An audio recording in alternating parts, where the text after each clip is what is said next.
Okay, our goal here is to import data from an outside source into Colleague. And there are two phases. Phase 1 we covered in the last webinar with STII. That's where we took our data from an outside source and put it in Colleague intermediate files, which is like a holding tank. The purpose of that is so to make sure our data is valid. For example, we don't want to import Social Security numbers into a state field. Once we've passed all the tests on STII, we know we're good on that. So now that we've done that, we move to phase 2, which is to take the data from the intermediate files or holding tank into Colleague itself.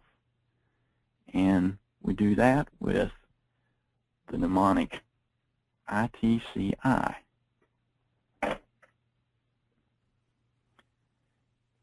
And we look up our batch, which in this case is called CapEx.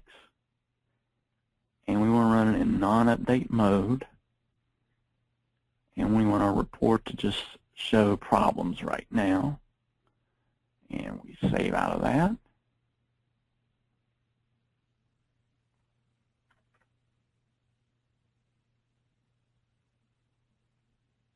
We're running in non-update mode because right now, because we want to fix all the problems before we run it in update mode.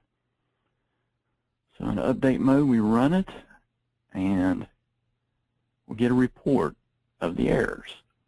We see one error here where there's a possible duplicate, another error with another possible duplicate, and another error with another possible duplicate.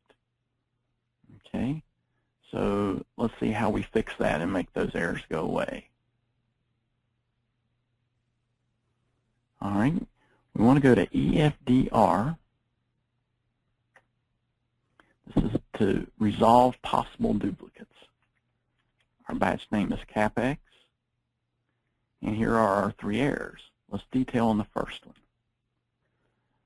What this is saying is, in our intermediate file, we have a Brittany Davis coming in, but we've already got somebody in Colleague named Brittany Davis. This is a possible duplicate. So we have to tell Colleague either, yes, this person is already in here, and we don't want to add a new Brittany Davis when we've already got this person in here, or we want to say no. Even though this person coming in is Brittany Davis, we know it's a new one, a different one, and we want to let it know that. So let's say here we've only got one Brittany Davis that thinks it might be a duplicate, but let's say there are 3 of them. If there were 3, we would see them here. Here we'd see the first one, we'd click here, and we go to the second one, we'd click there again, we'd see the third one. But right now we only have the one. If we know this Brittany Davis is the same, then all we do is enter a Y here and finish out. And that means next time we run ITCI, Colleague's going to know this person already exists. If we look through, I'll say we had 8 of these Brittany Davises, and we knew that none of them were this same Brittany Davis, we could enter a no here for each one, or to save time, we'd enter a yes right here and say reject them all. None of these people are the same Brittany Davis. If we had 8 Brittany Davises and none of them were a duplicate of the one we were bringing in, but we knew she already existed, we could manually type a Colleague ID right here to say, I know this person already exists in Colleague, and here it is.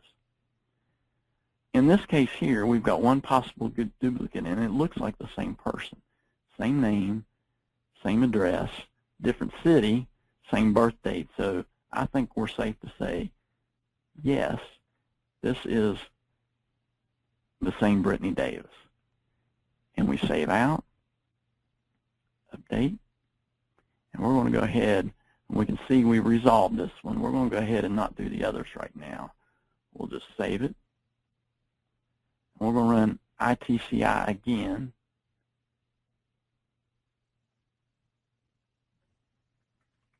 And see if one of those errors goes away.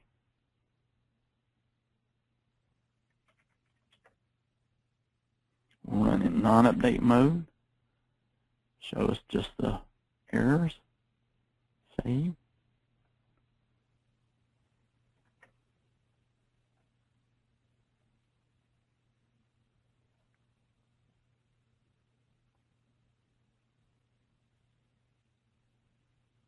You can see we have one less error than we did before. Here's what it looked like before. And you can see, so again, here's what it looked like before. You can see transaction 2 error is now gone because we resolved it.